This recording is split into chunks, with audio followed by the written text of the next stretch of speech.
Okay, guys, for the church administration course, and now we're working in the Powers book on that study.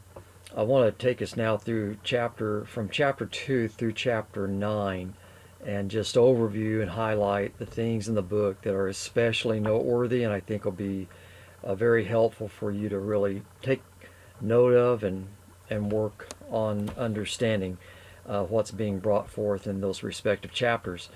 So chapter 2, Managing Churches and Nonprofit Organizations. He starts off by saying church administration is ministry, not methods. That's a very important grasping of what we're talking about when we talk about church administration. It's not just technical stuff. It's really adding people together for Christ's work. And so that backed up against the analogy of the body and the gifts as described in 1 Corinthians 12, Romans 12, other areas of Scripture talking about how people must be complementing one another, and God ordained and gifted us to do so. There needs to be understanding and gifts and skill sets developed in administering people together for Christ's work. He goes on to say in those opening paragraphs, administration is growing people. And so really the calling of a pastor and a church leader in Ephesians 4 is to equip people to be able to follow Christ. And if we do that, they will grow. So really administration is about growing people bigger and, to say, better for Christ, His work and service through their lives, and how we lead and work with them. He goes on to explain the word itself in different parts of the Scriptures refers to governments, forms of leadership, workers of spiritual power, and the power to guide. It's the Greek word for the word helmsman. You're giving guidance to where this whole thing is going, and all of us are going together in it as being a part of this church body, and we need a leader and leaders who can help us know where to go and how to get there. That meaning how we all play our parts and how we are to play those parts. That's what administration is. He says then on the next page, fundamentally, church management calls for choosing, creating, catalyzing, and coordinating personnel and institutional resources. No small task. The bullet points on pages 22 and 23 are great, at the bottom of 22 and the top of 23. Find out how you're using your time now. Plan to use your time on priorities.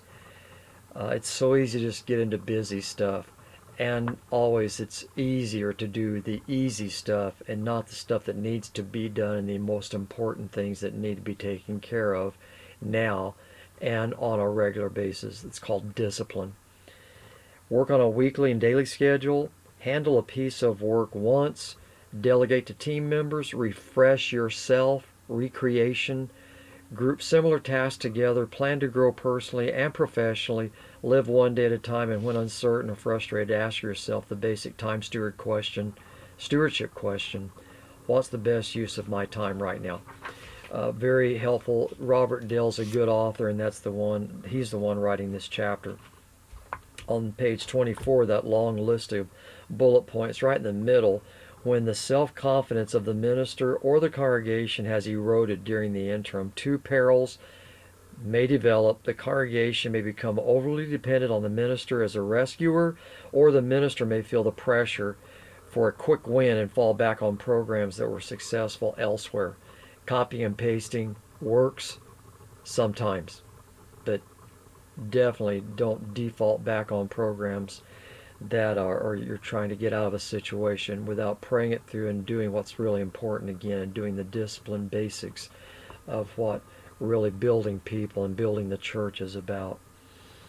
And that's always helping people find their gifts, develop their gifts, deploy their gifts, to do it as a team with others in the church to carry out the Great Commission. That's real Great Commandment functioning of the local church. Okay. He says down at the bottom of that page 24, it's easier to follow effective ministers and build on this trust they've accumulated than to inherit the ill will assigned to ministers who have been disappointments. So just about, again, understanding the fences that have been put up before you tear them down when you come into an existing ministry, especially in that consideration. But as well, after you've been there a long time, things that you may get into that were there way before you, and the perspectives that people had on that. And as you address that, be as much informed as you can as to, again, why was that fence built? Is that particular value or program that's been practiced or followed in this church? Well, these are all going to be very, very helpful. All the remainder part of this chapter, he says, begin with people and build relationships for ministry and for personal encouragement. Help the congregation or institution define its basic purpose or dream. That's what we were working with the Malphurs book in this course. Build ministry on mainstream needs. Cultivate healthy organizational habits that will facilitate Christian growth. Again, just all the key attitudes of Christ and what we see in the New Testament where the church is being described and its functionality. What were those attitudes? What were those Christian convictions? What were those basic values of obedience? Be building on those, preaching on those, teaching on those, setting in motion other trainings, and then platforms of ministry that help people learn those better and understand them wiser as to why we're going after what we're going after as a church. Talks about dreaming, the dreaming process. It takes taking ownership of it, communicating it forcefully, the congregation or institution's redemptive vision. That's all part of really having a dream and putting it in motion. The bell curve on page 27, it's the fact that we start out with a momentum, we get a movement going out of that momentum and that morale that's excited about a dream and a vision. And then if we don't keep on building another morale curve for the continued expansion and growth of that dream, we go into maintenance, and when we get into maintenance, we can slip off into becoming a monument.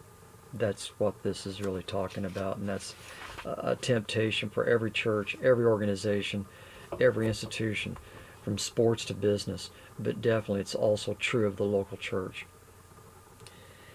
Evaluating calls for us to measure performance against what's our purpose again.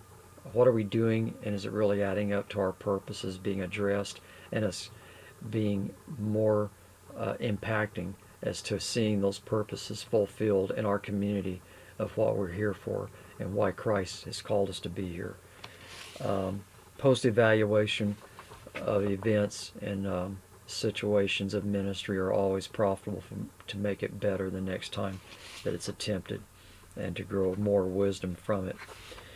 I would just say that budget, prepping and processing is really helpful on what he says in page 32. Under the point number 2, you can help your congregation improve its motivational climate. He answers the what question. Motivating is the process of helping members discover, take ownership of, and use their reservoirs of spiritual energy.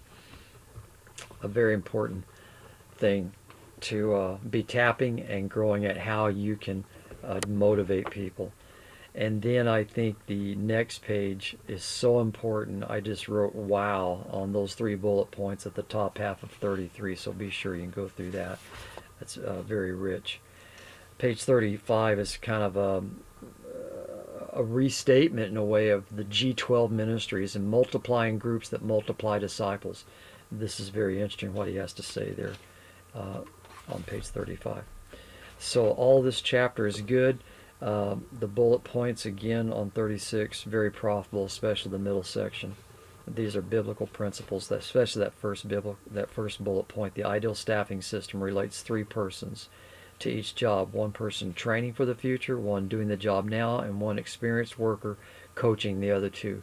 If you can be working that consistently and positioning your church more and more to be practicing those 3 roles with those 3 people involved, like a Sunday school class, the person do it, they're getting coaching, and there's being a person prepared to become another future Sunday school teacher. But apply that principle throughout the church.